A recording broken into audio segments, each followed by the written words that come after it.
Hi guys, nanapata! And sa atong video karon kay magluto ta og adobong atay and batikulon sa manok, o diba? So naatay 1 kilo din ha nga chicken liver og 1 kilo pod nga gizzards, o diba? Limpyo na kay na siya kay as in ako na gyud na siyang gilimpyuhan og maayo, char. Unya, ang akong gibuhat ana niya kay ato nang pahumoko ng atong batikulon. Itakang na nato sa tuang kaladyo, char.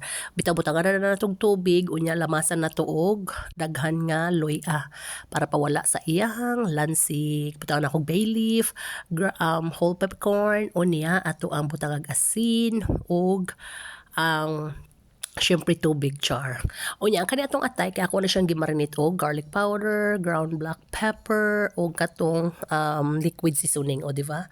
Para malasa pud siya samtang nagpabukal ta sa ato ang patikolon or nagpahumok, o diba? And ato na siyang i-mekas-mekas, char. Unya ibutang sa fridge para dili madaot, char. O diba, ready na yarn. And more ni ang dagway sa atong batikulon nga gipabukalan humok na siya, mao nga tuwa na siyang i-strain o para ready na paggisal sa ato ang adobo, char. O diba? So mao na din ako mga lamas, simple ra kay na garlic, onions og sitaw niya sili or sili at sal.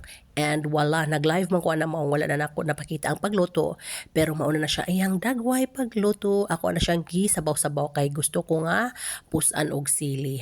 Yummers.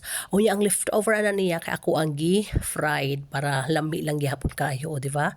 Look at that, bahog-bahog sa kanon, char. Kainan na tayo. Adobong atay and batikulon sa manok, char. Kain, lampor nasa na yarn, char. Bahog-bahog is life, char. Ug mo guys, salamat sa pagtanaw, bye-bye.